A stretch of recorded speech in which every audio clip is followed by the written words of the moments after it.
Hello, all you giant laser supervillains out there, and welcome to Undeclared Bajor.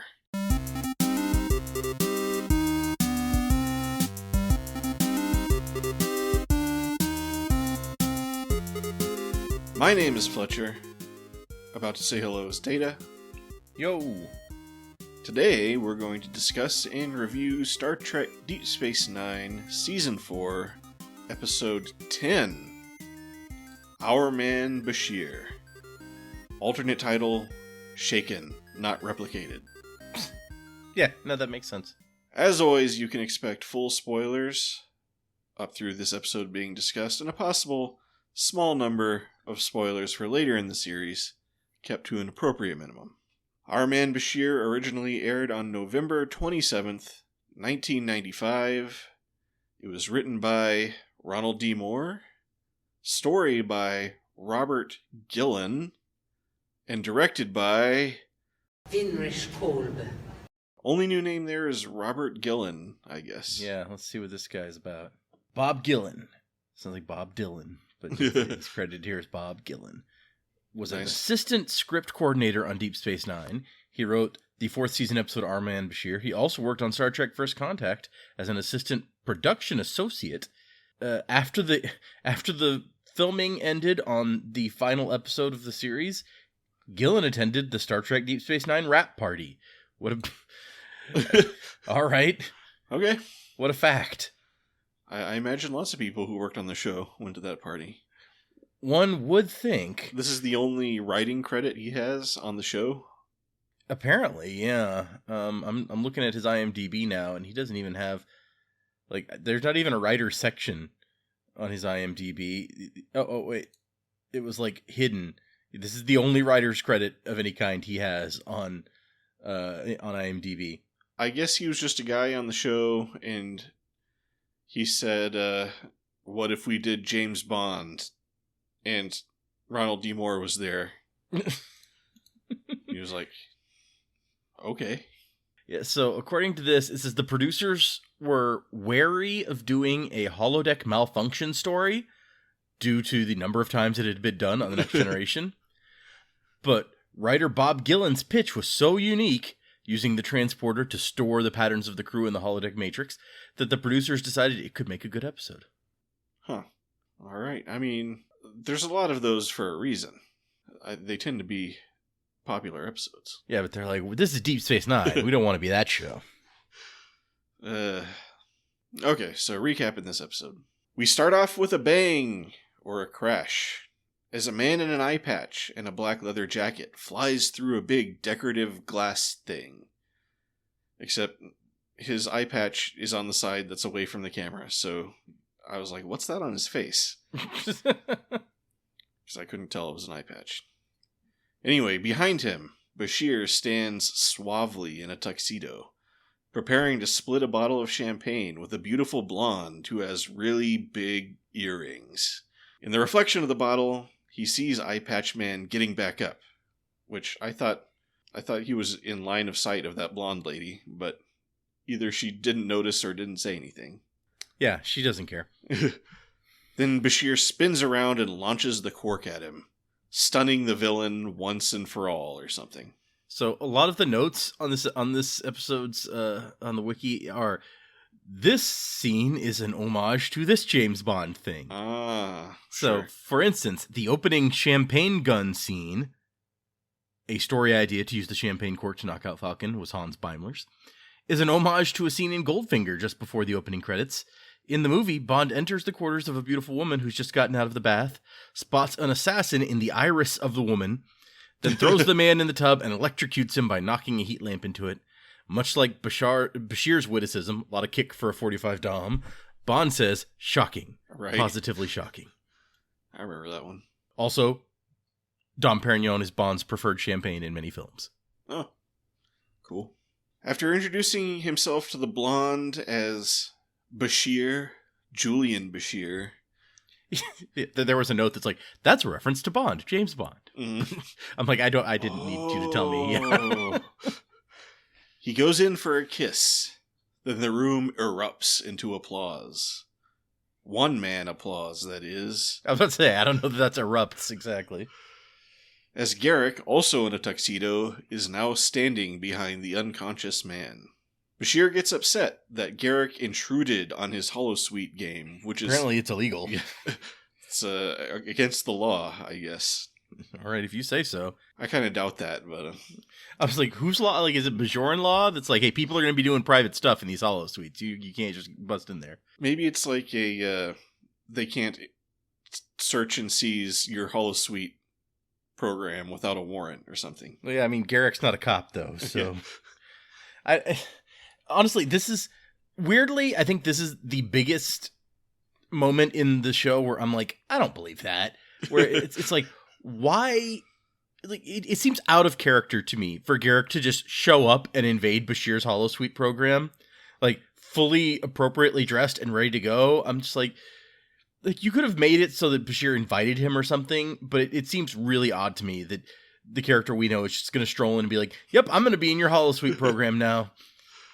I don't know. I kind of buy that he was just really curious and kind of wanted to pull a little prank on Bashir. Okay. But Garrick is fascinated by the program and what it says about Bashir's hidden fantasies. After a little goading, Bashir agrees to let Garrick play too. But the lady Bashir was about to bang wanders off. Yeah, she's just like, okay, I guess I'll go now.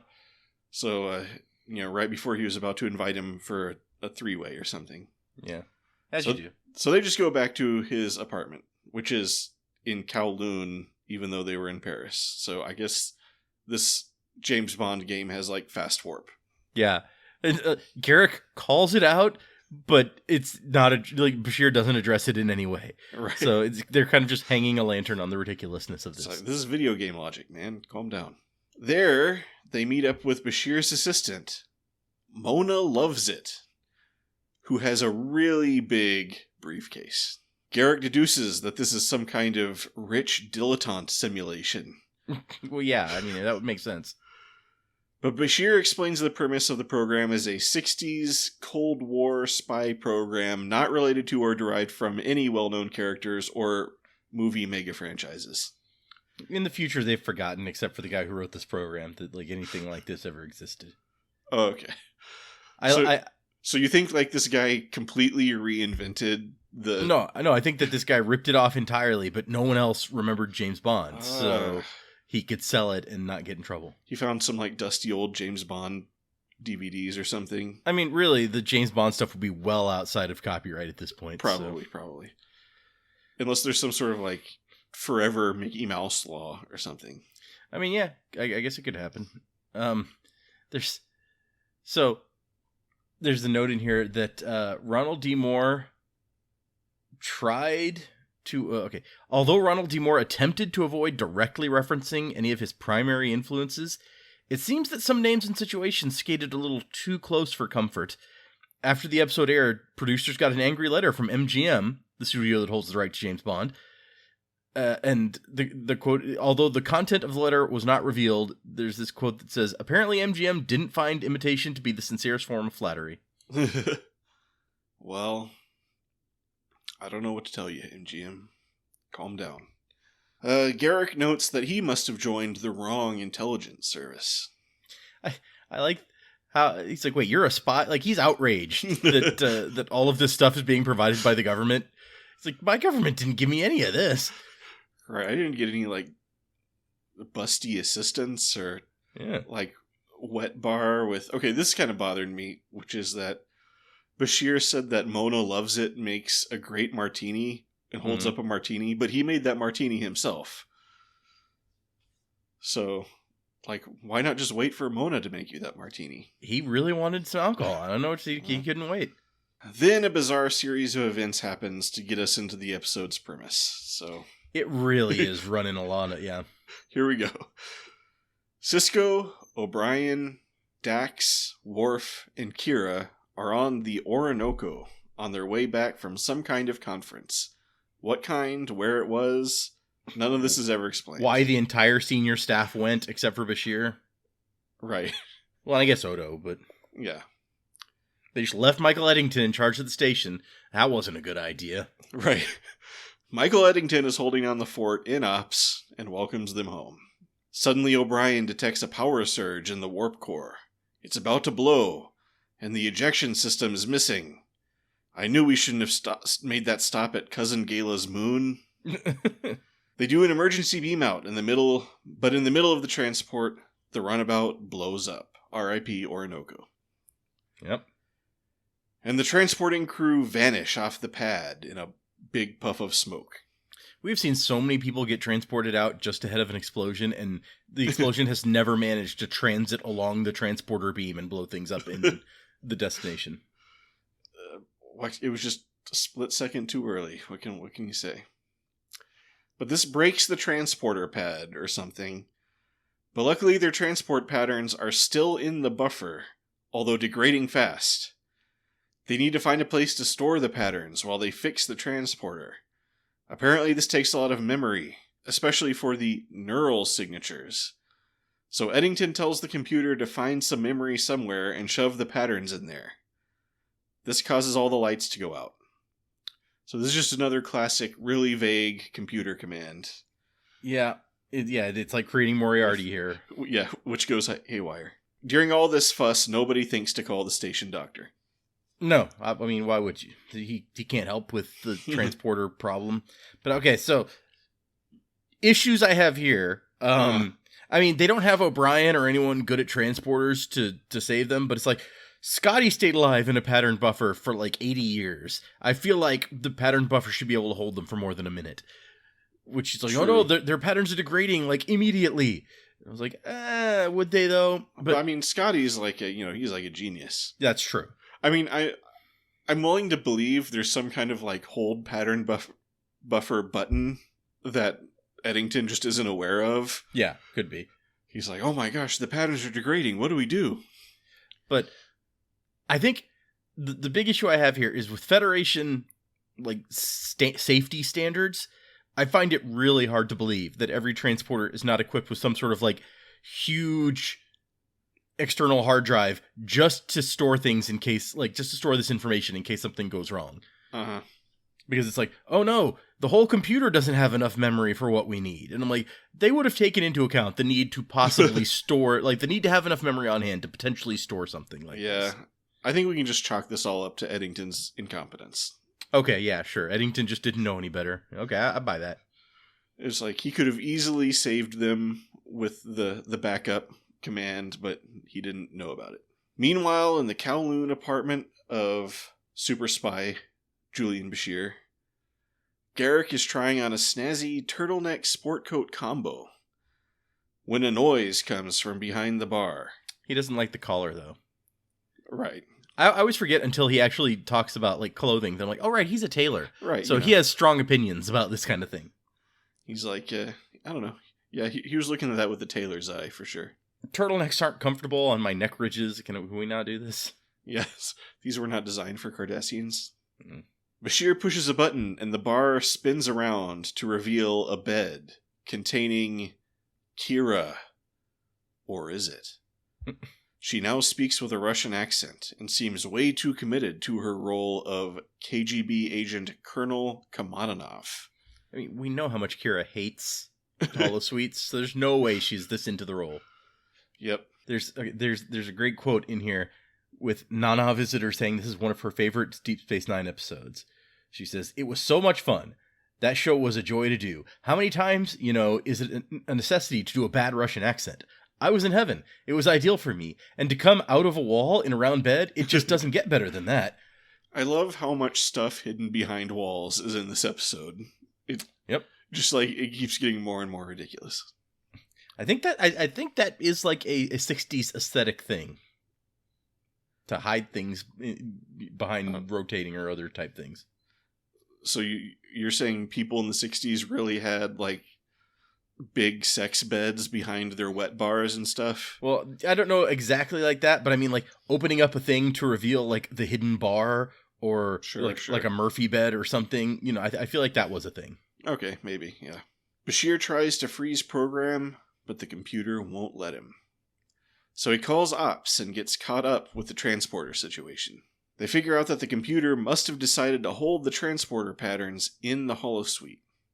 So don't turn off the holosuite or try to leave, because they might get lost. Even though when he tried to freeze program, the computer wouldn't let him. So Yeah. it seems like the computer understands how important this is. Also, I like that it's like, oh, if you kill a character, they're immediately deleted from the program, so we can't let any of them die. Yeah, that's kind of dumb. There's not some sort of, trash can type folder where you can ask the program to bring somebody back if you liked them. No, they're just gone. So Colonel Kirananov gets down to business, leaning back on the bed and pulling out a folder out of seemingly nowhere. It seems there have been a series of suspicious earthquakes all over the world, and she's been sent to team up with Bashir to find out who's causing them. Their one lead, the colonel explains, while pulling another folder out of nowhere, is that one of the world's leading seismologists, a Professor Honeybear, has gone missing, presumed kidnapped. So there's a bit in here about these names where it's like Robert Hewitt Wolf came up with the name Anastasia Kamenanov, while Ira Stephen Bear came up with Mona Loves It and Hippocrates Noah. Kamenanov is an homage to the cliche of agents from opposing countries, most often Britain and the Soviet Union, falling in love with each other, usually found in spy films and parodies. Bond did this at least twice. Sure. And Anastasia Kamenanov and Mona Loves It are obvious references to Bond girls having names indicating sexual innuendo. This tradition dates back to Dr. No, which features Honey Rider, played by Ursula Andress. Mm-hmm, mm-hmm. So Bashir is shocked to look at the photo of Professor Honeybear and see that it's Dax. Oh my gosh. Bashir quickly comes to the conclusion that if Professor Honeybear is killed, the computer might erase Dax's transporter pattern. So they'll have to play the game to rescue her. Okay, premise established. Yeah, this is not the first time where it's like, oh no, we have to play through the entire game and get to the end if we want to get out of this alive. Uh-huh. So yeah, I'm here. I understand. Yeah, I'm on board. I'm ready to roll. Don't worry, show. Just then, the door opens to reveal Mona Loves It, who falls over dead with a knife in her back. 2 armed goons come in, followed by Chief O'Brien in an eye patch, whom Bashir identifies as Falcon. The guy with an eye patch. I mean, obviously. Right. I wonder if he'd killed Falcon instead of just shooting him with the cork earlier, where Bashir would have ended, or where O'Brien would have ended up. Good question. Kirananov begs for the chance for one last kiss from Bashir before Falcon kills them, but it's a ruse so that Bashir can turn the tables with the help of her grenade earring. Yeah, he gave it to her for Christmas. During this encounter, they discover the holosuite safeties are off, which, why is that always the first thing to break? That part got overwritten when they needed more memory, and it was the least important part of the holosuite program. Sure. Falco O'Brien is down, and Kirananov goes in for the kill, but Bashir stops her. Garrick is like, let's just kill him. He's going to be trying to kill us the whole time. You want to be a spy, you have to make hard choices. But Bashir's like, no. That's not the way we're doing it. I don't want to kill my best friend. Yeah. I just love how willing and eager Garrick is to kill people. Yep. Throughout this. He's all about it. It's like, dude, just kill him. Bashir asks Kirananov if she has any leads on the kidnapping. And she figures it must be Dr. No. Since he's the person who kidnapped the last 60 scientists who went missing. And all of them were seen last at the Club Ingenue in Paris.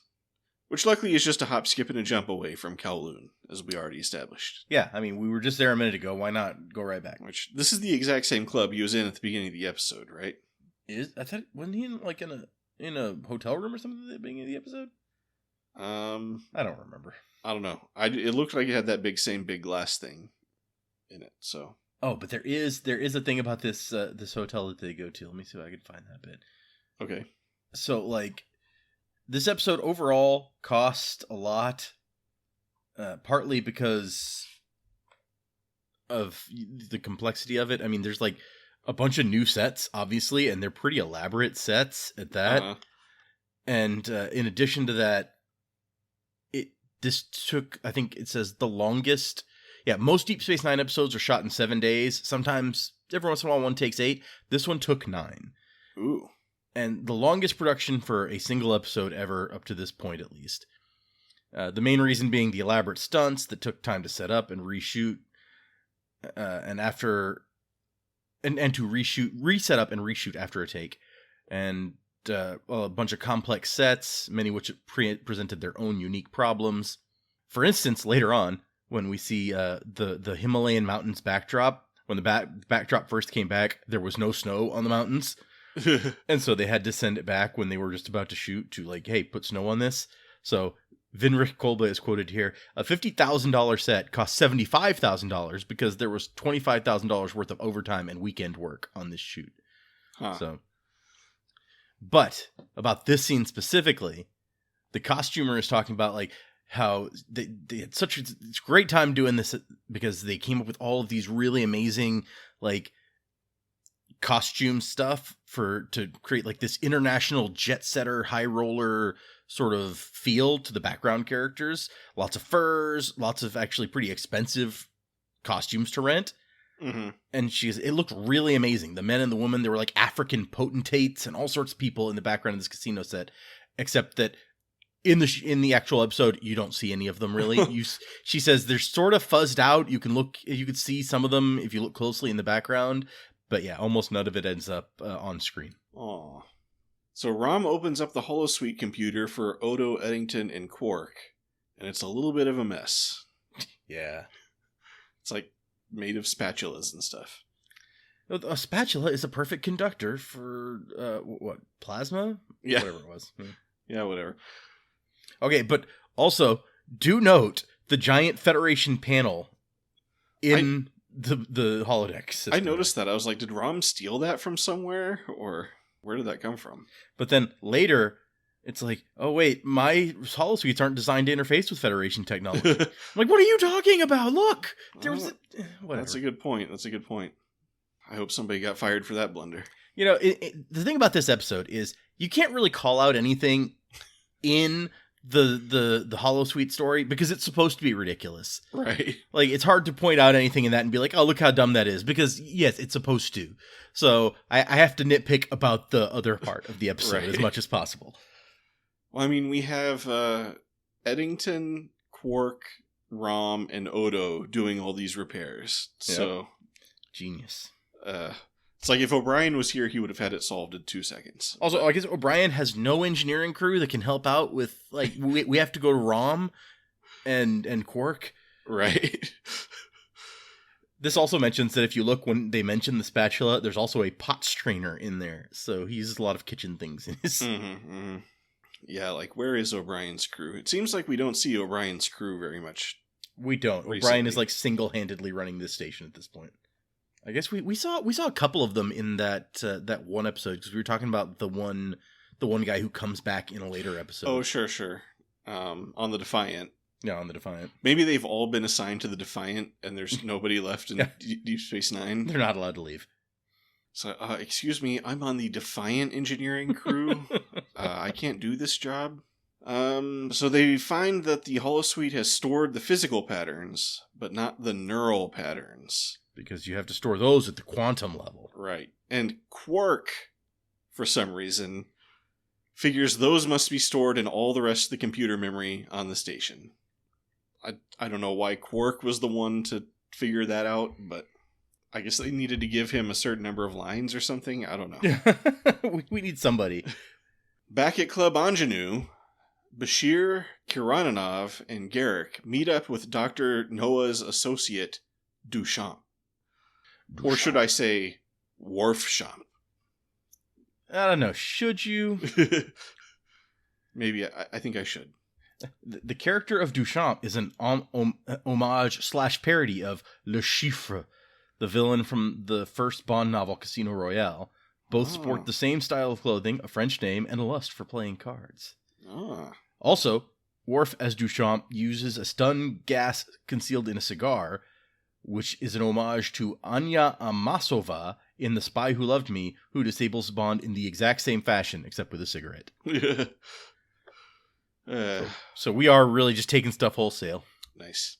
Oh, we haven't gotten there yet, but I gotta say, that cigar thing, I was like, he's really far away from them, and they're spread out. I'm really impressed that it can take out all three of them. And Bashir is posing as a geologist named Merryweather. Worf Champ tells them he'll arrange a meeting with Dr. Noah for 5 million francs. Bashir doesn't have 5 million francs, so he challenges Worf Champ to some baccarat. In Ops, Odo reports that a Cardassian separatist group has claimed responsibility for the exploding runabout, so that loose end is tied up, I guess. Yeah, I guess. They decide to use the Defiance transporters to rematerialize the crew, but Rom is going to have to make some modifications to interface with the Defiant systems. Which involve long pipes or whatever, I don't know. Sure. It involves opening tons of panels and lots of hoses and stuff coming out. Bashir quickly wins the money he needs in the Baccarat game. Then Worf Champ pulls out that special cigar that shoots knockout gas, and they all go down. Which, it just reminded me of the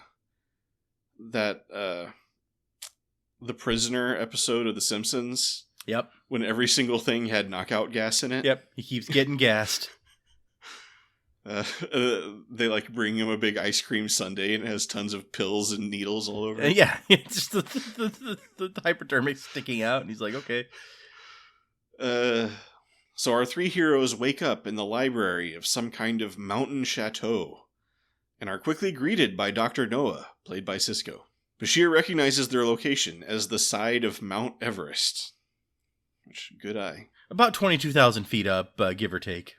Right. No, 25. Yeah, his weird specific knowledge of this location, and also the gems that are that fake Sisko, or whatever his name is, uses to test them, test him rather, to see if he's really a geologist.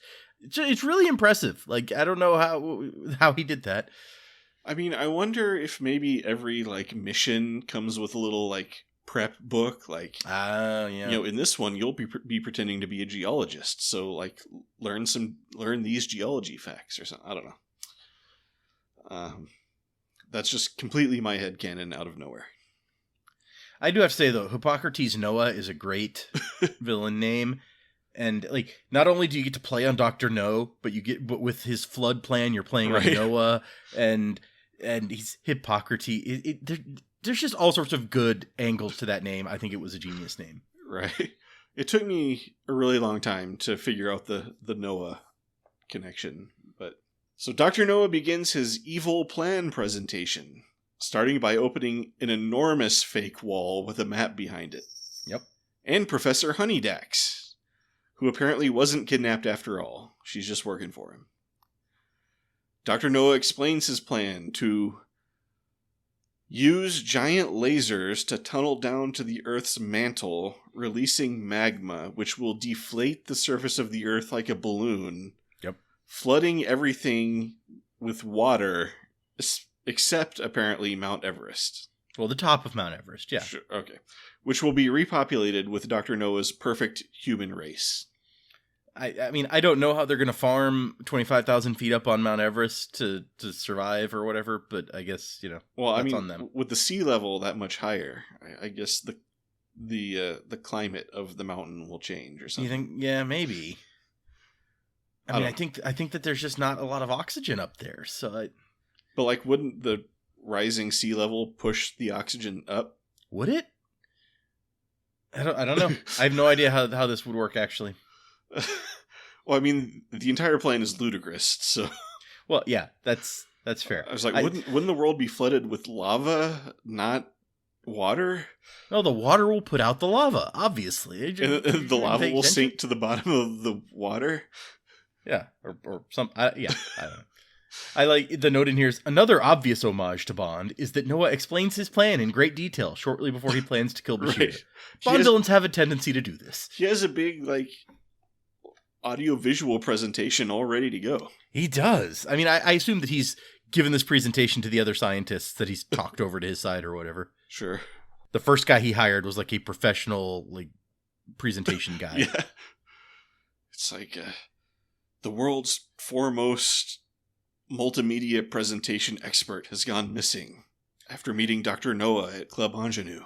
Apparently, like, the Noah's plan, it says, is similar to in Moonraker, which features a billionaire who plans to poison the Earth and start over in outer space. Uh-huh. And also, The Spy Who Loved Me revolves around a plan to cause nuclear war and begin a new civilization under the sea. Oh, man.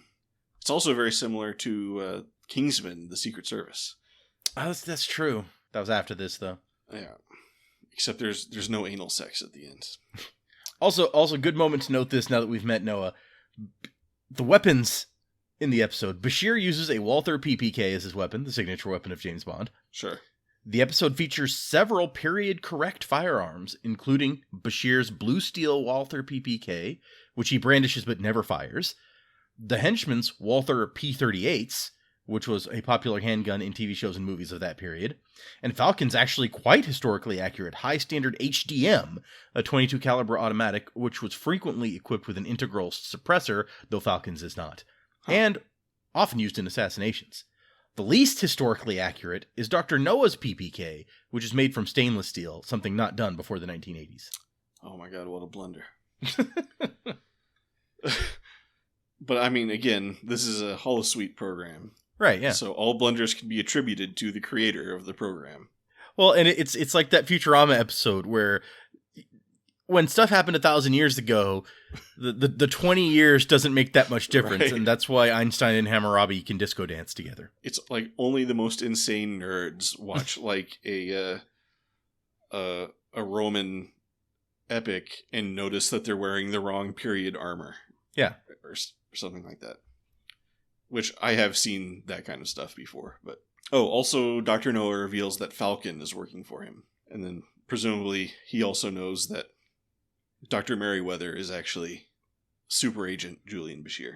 I mean, yeah, he says, he calls him Julian Bashir, and so presumably information he got from Falcon, which made me wonder if it hadn't been Chief O'Brien, if Bashir was just playing out the program and he'd killed Falcon in that earlier scene, would Noah know who he was at this point? Ooh. So you think like the choices you make affect the program later in interesting ways? Maybe. I don't know. Could be. Also, apparently during Noah's presentation, he says he has 74 lasers, but the screen says 47. Oh my gosh.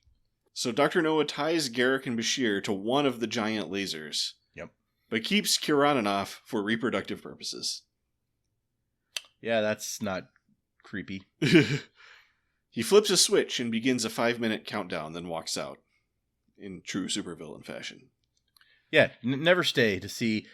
Although, really, I think that this is another weird. It's a weird. Like, he starts the 5-minute countdown and leaves, which you would do because apparently this place is going to fill with lava in 5 minutes. Uh-huh. But then, with like 2 minutes to go, Dr. Honeybear is strolling around casually checking on some readings, and I was like, you should really be. Eventually, when she does leave, it's like seconds before Garrick and Bashir, and they're almost killed by a cave-in because of the lasers. So I was like, this is poor planning all around. Yep. So Garrick is like, okay, we got to end this program right now, but Bashir still refuses. Then Honey Dax comes in to check on some equipment that is about to be destroyed in less than 5 minutes, and Bashir lures her over with the tried and true seduction technique of, everybody thinks you're a smart and capable woman. But I can see that under all that, you're actually just a hot babe.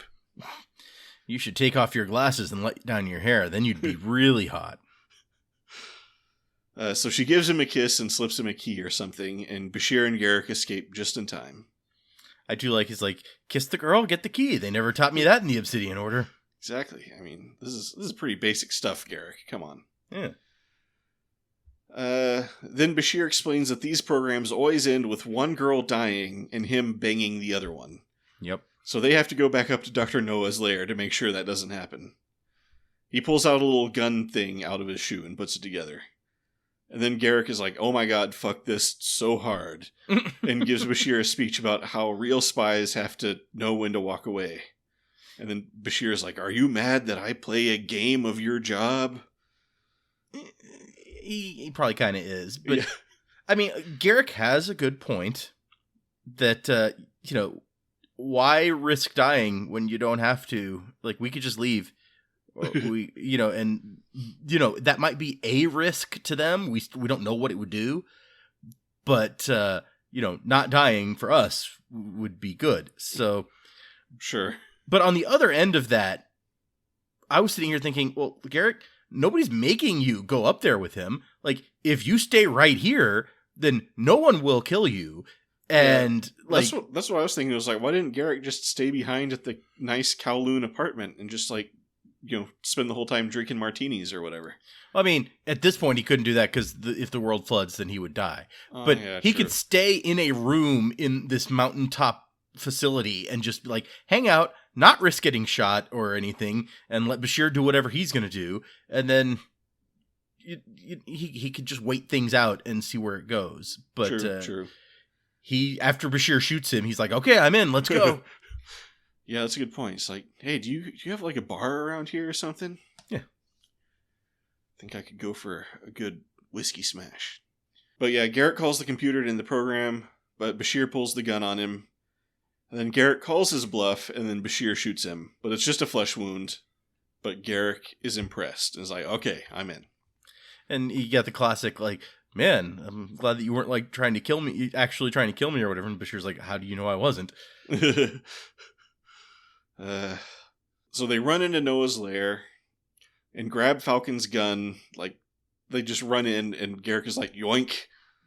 But then Worf Champ walks in and turns the tables right back around. I mean, yeah, beat up Worf Champ too. What are you doing, Garrick? Come on. Yeah. Yoink his gun. Yeah. Then Eddington calls and says they'll be ready to transport in 2 minutes. So Bashir begins stalling Noah by pretending to want to join his side. Then he pushes the Destroy the World button to buy the last few seconds they need. Then, just as Dr. Noah is about to kill Bashir, he and the rest of the characters beam away, and the crew arrives on the Defiant transporter pad, really confused. They should have had their brains switched around or something because of this. But no, I love the way that they handle that ending, because on some level, you're not thinking about the fact that it's a holodeck or holosuite program, and who cares how it ends. This is a James Bond movie. This is a Star Trek episode. They're gonna find a clever way at the end to save the world. Uh-huh. And so then Bashir destroys the world because it's all fake, and the only thing that matters is keeping his friends alive. And I don't see it coming. Because it's not what you expect to have happen. And when he does it, it's like, oh, okay, well, obviously, that was the smart move. But it's just not a move that I could have predicted. Yep, he destroys the entire fake world just to delay Dr. Noah pulling the trigger for a couple more seconds. And it pays off. Yeah, I think that's good writing when someone does something and it shocks you, but at the same time makes complete sense. Yeah, totally. Then Garrick says that he apparently had so much fun, he wants to play again, unless Bashir is done, and Bashir teases that Julian Bashir, secret agent, will return. Yeah, and the note here is that's a reference to the end credits of many Bond films, which conclude with James Bond will return. Right. In case you didn't know that. Including the most recent James Bond movie, which did say I waited till after the credits to see if it said James Bond will return. I still don't think I've seen the latest one. I honestly can't remember if I've seen it or not. Was there something about a virus? Yes. Okay, maybe I saw it. I don't know if I should give spoilers for the end of that movie, so we'll just go on. Yeah, it probably. If I saw it, it doesn't say much for it that I don't remember if I saw it or not. I mean, I feel like you would remember the end of the movie, but maybe I'm wrong. Okay, I know Rami Malek or whatever was in it. Yeah, he is. But that's all I know. I think I have not seen it. I think I rewatched all the Daniel Craig ones in preparation for it, and then never actually got around to watching it. When I was a kid, I had all of the classic Bond movies on VHS, and I have not watched much James Bond in a long time, actually, because you kind of, especially those older ones, you watch them, it's like, oh, this is, I think the one I rewatched most recently was, GoldenEye, and I'm like, oh, he basically, no, not GoldenEye, I'm sorry, Goldfinger. Right. I'm like, oh, he basically rapes that woman. Uh-huh. And then by the end, she's into it. So that's supposed to make it okay somehow. But I was like, this is messed up. Yeah, there's some pretty valid criticisms about those movies. But speaking of GoldenEye, which I accidentally did, this episode aired 10 days after the release of GoldenEye. The first Bond film in 6 years, and the first one with Pierce Brosnan, generally considered the picture that revived the then ailing Bond franchise. So, in addition to being an interesting Bond homage in its own right, the episode was intended to capitalize on some of that Bond excitement that was happening. Ah, nice. Very smart, Deep Space Nine. Very smart. I approve. The same week, the episode of Voyager Resistance aired, also directed by Vinrik Kolbe. Ooh. So this was his week. He's just he's pulling double duty, I guess. Yeah. The music composer talks about this episode. Says he composed the music, and he says I had to fight hard to get to do that. Normally holodeck type shows you can't get too crazy on. Even Fistful of Datas, the way I did those was I scored them in advance and brought in examples to a meeting and said, this is what I'd like to do. This is how it would have to be done. And they're like, okay, fine. Just don't get too crazy. Keep it Star Trek, but put those elements in there. The challenge on the James Bond thing was to do Bond, but not infringe on the copyright. Once you pull something like that off and get good feedback about it, they're a bit less likely to want to put the clamps on. Nice. I did like the little flourish at the end that was like James Bond, but Star Trek. Yeah. Or Star Trek, but James Bond, whatever. Right. Apparently, it's kind of agreed by a lot of people, but mainly here Alexander Siddig, that this is a turning point for the Bashir character and the way that the audience's attitude towards him works. Haven't we had like 3? We have, yes. Absolutely. Turning They've points, said that before. according to Alexander Siddig. So I think our man Bashir was probably one of the most important in terms of changing attitudes towards Bashir. I think that was probably one of the most influential episodes. I don't know if it's one of the best, but it's certainly influential. I remember opinions began to change after this episode, so that would probably be important historically. And then Ronald D. Moore is like, oh yeah, this is an important episode for Siddig's character. At the time, we were still trying to figure out how best to use Bashir and give him agency, because we cast such a talented and versatile actor to play this character. Uh-huh. And I remember this was sort of a change in how Bashir was treated and perceived by the fans, at least in our experience from that point on. So yeah, that's what they think. I look forward to the mini Bashir turning points. Yep, coming up. Although I gotta say I didn't feel like it was a turning point for Bashir, but it was definitely a refreshingly non-lame Bashir-centric episode. Yeah. Well, I mean, it gives Bashir like some more dimension in like he likes to have fun in the holodeck, which isn't surprising to anyone. But at the same time, it's like, oh, he really gets into it, and it gives you an opening to kind of play with that going forward. Andrew J. Robinson's in here saying, oh yeah, that James Bond spoof we did, it was fun. It was hellacious to film because I probably spent more hours in that makeup on that show than any other show. The show was a bear. They were really trying to make a James Bond movie, but it was an enormous amount of fun. And I thought that Vinrik Kolbe, the director, did a wonderful job on it. Unfortunately, we ran afoul of the James Bond people, and we were going to do a lot of those, but that was the one and only. Aww. I would have liked to see this as a recurring, like every year you get the one totally. Julian Bashir episode. Like put it in there with the Mirror Universe episodes and the Grand Nagus episode. Yeah. Yeah. Oh well. Let's see what else we got. This episode was an homage to spy movies, particularly Ian Fleming's James Bond series, but the title is an homage to the 1966 Daniel Mann film Our Man Flint, which in itself is a parody of James Bond. Oh, okay. It was Ronald D. Moore who decided to set the episode in a 60s spy thriller type setting. Other influences being The Man from U.N.C.L.E., The Wild Wild West, and the Matt Helm novels by Donald Hamilton. Huh. I was wondering if was there a Bond novel called Our Man Bond or something? But I guess that answers that. Yeah. It's not James Bond at all.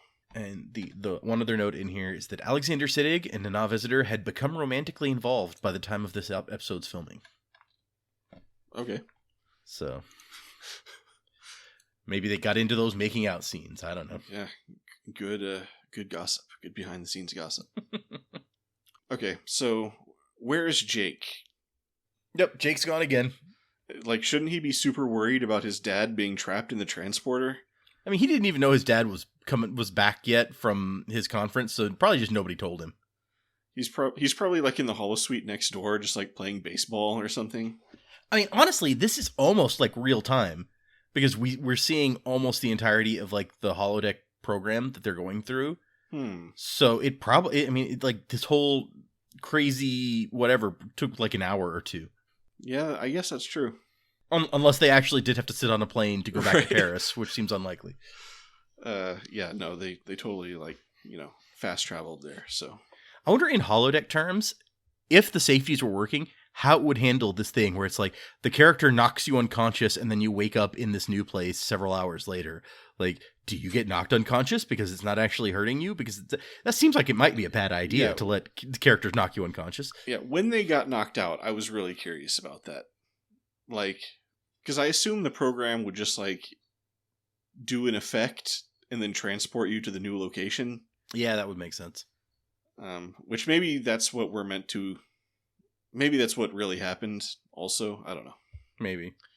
Or yeah, maybe there was a 12-hour gap there where they were knocked out in the holodeck and everyone was working outside. I mean, why would you even give it the chance to produce knockout gas? Yeah, I don't know. All right, so what do you think of the title of this episode? So the episode's working title was Untitled Holosuite. So I think they definitely did better than that. Definitely improved on that. No, I think this is another one that is... I think it's almost as solid as the previous episode's title. Yeah. Like, this title makes sense. It's even a play on, a genre relevant thing that fits into the theme of the episode. I think all around it's a good one. And as as is my usual yardstick, when you say the name of this episode, I remember what episode you're talking about. Yeah, there's no doubt that when someone says our man Bashir, you immediately know it's this episode. So yeah, not bad. I mean, even though I didn't get the reference, it has a kind of like a spy feel to it somehow. So not a bad title at all. Yeah. I mean, a name of a character is in the title. Like, that's good. That character actually does stuff are central to the episode, right? and stuff like that. So I approve. Yeah, the character from the title actually does stuff in the episode. So that's always good. Yep. Yep. All right. So anyway, how would you rate the episode, Our Man Bashir? So this is the perfect example of something that I've said the whole time we've been doing this is sometimes people's least favorite episodes are like the silly ones that don't have any effect on anything. And a lot of times my ratings do relate to like, is the stuff they introduced here important? Does it carry over into future storylines? Like, were they thinking ahead? Sure. This isn't one of those where anyone is thinking ahead about anything. Although we do introduce the name of this, terrorist organization that may become important later. So, but this is the silly kind of episode that I like a lot. Everyone got this chance to do these ridiculous different characters, but it didn't annoy me in the way that I don't remember what episode it was. There was a recent episode that I was like, I like the silly episodes, but not this one so much.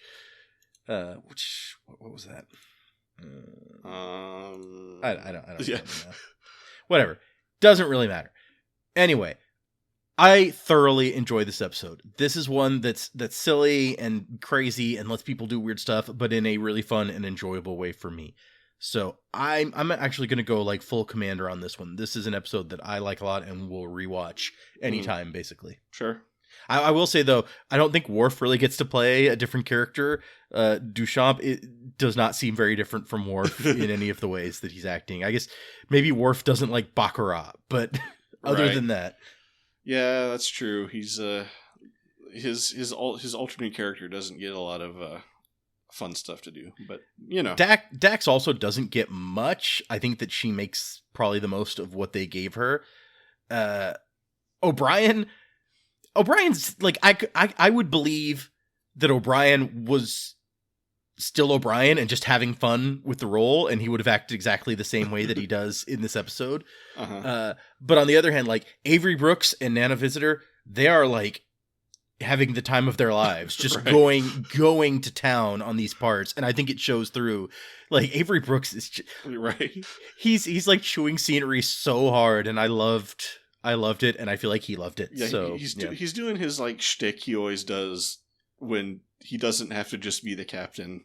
Like when he had to go to the mirror universe and be alternate Cisco. Oh, yep, alternate Cisco, or even when he had that other alien personality in Right. him. Like he has this way of just like going over the top with it, and it works. Right. Yeah, I mean, I feel pretty much the same. I mean, first of all, who doesn't love a good holodeck episode? Right? I don't know if this is my favorite holodeck episode ever, but it's still pretty fun. I love the parody and all the really absurd gags. A lot of fun laughs. And I just overall love how ridiculous the premise is, even in the world of Star Trek. Yeah. Where it's like this insane sequence of events happened where we have to play James Bond to save people. So I really like it. I'd say it's a pretty high commander for me. Okay. So yeah. I mean, I was like almost toying with giving it a captain, but it's like, I don't know. It feels like I can't quite. I don't think I can quite put it up on. Yeah, that shelf, I agree. I was also I really liked the episode so much that I thought for a minute about Captain. I'm like, I don't think it like reaches that plateau.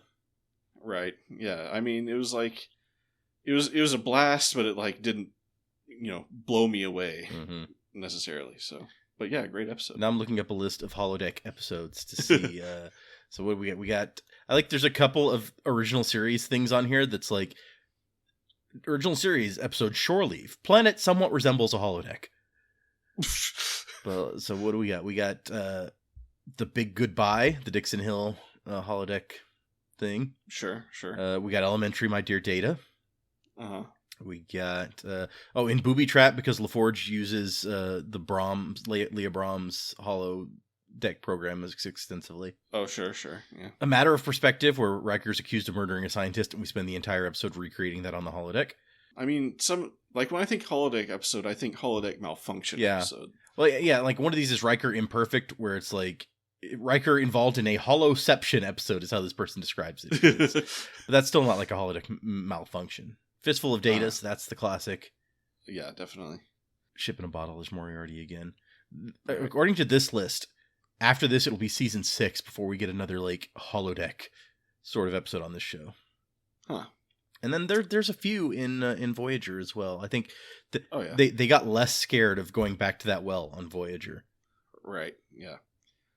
I think Ship in a Bottle might still be my favorite crazy holodeck episode. Yeah, I can see that. Just because of the crazy twists that wind up happening in that episode, but which we did review. Yep. You can find it somewhere out in the world. It's weird. I think of the Q-Pid episode as a holodeck episode because they're all like playing Robin Hood characters, but it's not actually a holodeck. Yeah, I do consider that kind of the same type of episode. Oh man, Bride of Chaotica. I'd forgotten that Voyager where it's with like the Captain Proton black and white stuff. Oh yeah. Oh yeah. So yes, there's classic holodeck episodes where all the safeties malfunction every time, and right. Those are the worst system is the safety systems for some reason. Yeah, these holodeck safeties are really just terrible. What can we look forward to next time on Star Trek Deep Space Nine? Preview of the next episode. Imagine The Thing meets Princess and the Frog. Oh my goodness. Ooh, my interest is piqued. That's a great elevator pitch. I don't know if I would buy that from the elevator, but no, I probably wouldn't, but Also, it's part 1, so that's how good a pitch this is. Actually, that there's going to be 2 parts to it. So look forward to that. Same bat time, same bat channel, or whatever. Hello, it's Editor Fletcher here. Just wanted to let you know that next episode is actually going to be a special episode, which you may or may not like, but we will be back to our regular Deep Space Nine reviews the episode after that. So, now back to your regular program. But, yeah, if you made it this far, thanks for listening. Don't forget to check the description. I like to put stuff, interesting stuff down there. So, if you don't want to go back to doing your homework or whatever, maybe there's some more fun stuff to watch down there. I'll throw some Simpsons clips in there or whatever. But I'm Fletcher, about to say goodbye as Data. See ya. Till we meet again, keep the blood wine warm and the prune juice chilled.